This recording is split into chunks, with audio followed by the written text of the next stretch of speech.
Yeah. Did you want to talk about Deshaun Watson just a little bit? Yeah. So, what he settled earlier this week, he settled 20 of the 24. I think it's 20, yeah. Okay. So, but I just thought this was interesting. I was listening to Dan Patrick, and Dan Patrick said he has a source who's involved in the negotiations between the league and the Players Association about suspending Deshaun Watson. Right. And the guy was saying that the negotiation starts at 1 year. So I find that kind of interesting. And then they were saying that the Players Association is going to be pointing out, what are they going to do? Like the Ben Roethlisberger case. The Daniel Snyder thing that's going on right now. Yeah, and then the Robert Kraft other things. Right, exactly. So I thought that was kind of interesting, which kind of leads me to I think he's going to end up getting suspended for a season. At the least, or if not, maybe it's something like 12 games or 13 games or something like that.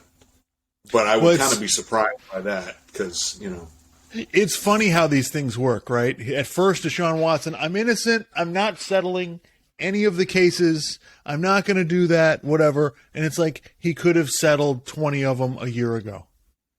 And it's like you literally chose to do it this way. And it may come back to bite you. Because the other interesting thing that Dan Patrick was saying was that if he'd have just settled these immediately, his punishment, settled at least some of them, as many as he could, as fast as he could, that he would have less punishment now.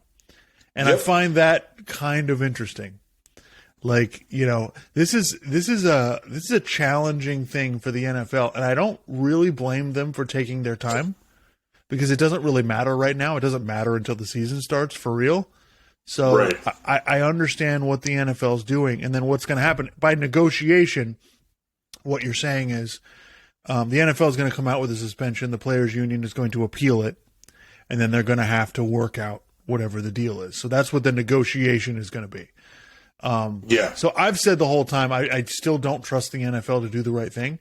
At least they sent this to an independent, with the new collective bargaining agreement they have, there's an independent judge that gives a recommendation about what the suspension should be. So it's not the NFL just winging it anymore. But, Roger Goodell works for the owners. So he's going to do what the owners want him to do. And so I don't know what that means. Like, I think he absolutely should be, like, in my opinion, he should be suspended until all these cases are resolved. Period. That should be what it is. You're suspended indefinitely. That way they're covered no matter what happens. Like, because I think what the NFL is really worried about is we suspend him, and then a month from now more stuff comes out. Yeah. And he's got more cases. So the NFL is going to have to, whatever they decide now, they're going to have to make sure they leave room for, if more stuff comes out, we're going to punish you again. Yeah. So, I think it's simple. Listen, you're out for the year. You can't play this season. Period. We're not letting you. Yeah. We're not going to let this happen. We've and it would be the right thing for the NFL to do. I'd be shocked if they did it. I'll still be impressed if the NFL does the right thing here, but that's what the right thing to do is. Yeah. The Browns, it's kind of like, I guess saying that this is blowing up in their faces isn't really the right thing, because if you say it blew up in somebody's face, then I guess you're saying there was at least some reasonable expectation that's not what would have happened. But, just think about it this way. If he's suspended for an entire season, that will be 2 years where he has not played a down of football, in a game. Okay? Right. So you're telling me that you're going to end up getting the full value of that contract, and he's going to turn you into a Super Bowl contending team after not playing for 2 years? I don't care. I don't care how good you are. If you sit out for 2 years, it is going to take you a while to get back to what you were when you were playing last. Right. So, yeah, that could mean he's out for a year, and then the next year he's kind of getting things figured out again. And it's like, well, what about the rest of the roster on the Browns? How many of those guys are they still going to have under contract? Yeah, I don't know. and then it becomes a thing of right. What blows my mind about this is they didn't have to do it. Like, nobody was stepping up to the plate to get Deshaun Watson, right? It was basically, things slowed with all the negotiations. The only reason the Browns got him is because they just went, here, we'll give you this. Right. Total desperation move, and okay, Yeah, you could have just waited to see what was going to happen. There was no rush on this. And the other interesting subplot is this thing's going to go on for years. We're going to be finding out stuff for years. No, so the interesting subplot that I heard this week is the Houston Texans were they were somewhat enabling what he was doing. Yes. Like they were hiring massage therapists, making them sign non-disclosure agreements. Okay. And so they may be complicit in some of this stuff. So they may need to be investigated too. Because you notice, like, this thing kind of went off the rails once he basically said, I'm not going to play for the Texans, is when all this stuff started to come out. So I just wonder, like, what was going on in Houston? Because this guy's got a habitual problem. This didn't start last week or last year. This has been going on for a long time. Obviously, Houston knew about it, right? They weren't going to come out and say anything. So what in the wake of this Daniel Snyder thing where they were basically using their cheerleaders as prostitutes, I mean, what else is being covered up here? So I also think the NFL probably knows a whole lot of stuff that they don't want to say. Like him getting suspended may be the least of the NFL's problems. So yeah, this is a really awful situation. And yeah, I hope that, like I said, I don't think Deshaun Watson should be able to play until all this stuff is resolved. And it's obvious that he did something. It's obvious to me he did something wrong. There's no way you're going to convince me that, oh, no, he really didn't do anything that bad. Especially when his idiot attorney comes out and says, well, it wasn't illegal. It's just. Well, just think about it this way.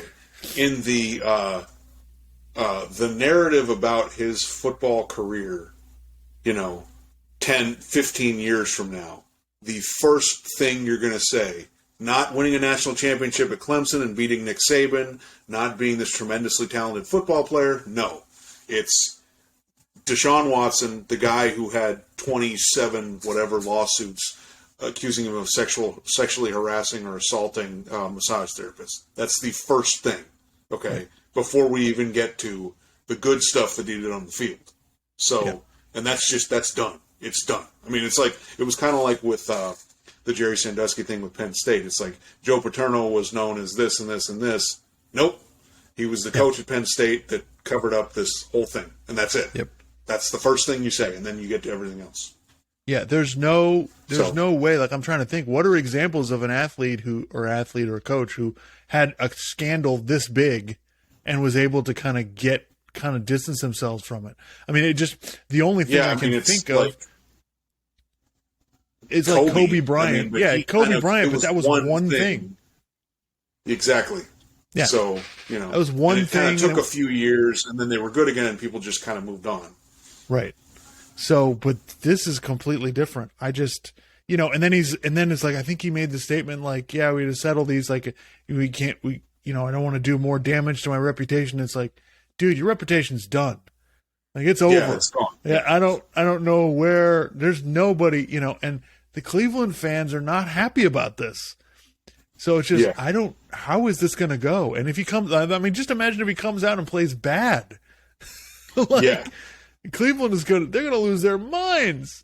So, and it's like, okay, like for instance, with like Michael Vick, right? There are some people who've kind of moved on from the dogfighting thing, but there are a lot of people who haven't and never will. Right. That's like the first thing. I mean, hell, if I see him on TV, that's the first thing I think of. Right. So, and that's just me, and I know that's a lot of other people that feel that way. That's it. That's forever. That's a stain that doesn't come out. So. Right. Yeah. No, that's a really good example. And he got suspended for a year and a half or whatever, and he went to jail. I mean, that was obviously different. Yeah. But yeah. But in his if I was going to speak on his, I would say that since then, we haven't heard anything. And also he paid back whatever, and he apologized, and, people will, obviously a lot of people will never accept that apology, but, Deshaun Watson's not going to do that. Right. Maybe you could at some point years in the future, but he's probably never going to do that. You could make the argument Michael Vick paid his debt to society, right? You could make that argument. You could. can't make the argument. Agree with that, but it is what it is. You can't make the argument that Deshaun Watson has done anything, because if he settles these, he's just going to be paying the money, and if he loses, he's just going to be paying the money. So he's not really going to suffer, when he's got a $230 million guaranteed contract. So anyway, all right, we could go on and on about that. So anyway, all right. Anything else? Man, we had a lot of stuff this week.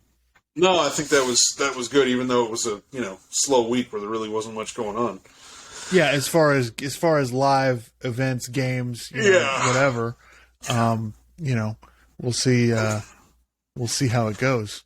But so NBA free agency coming up about a week and a half. When does it start? So July 1st. Okay. I think July 1st. So we got next Friday, right? So next week, next week everybody will be, deciding whether they're going to opt in, opt out, whatever. So we'll have more next week. We'll have a lot more information about what is going to happen with Kyrie, because we'll know whether he opted in or opted out or not.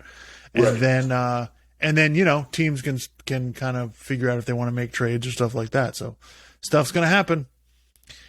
Anyway, thanks everybody for tuning in. Episode 40. Make sure you like and subscribe on the YouTube channel there. And everybody have a great weekend.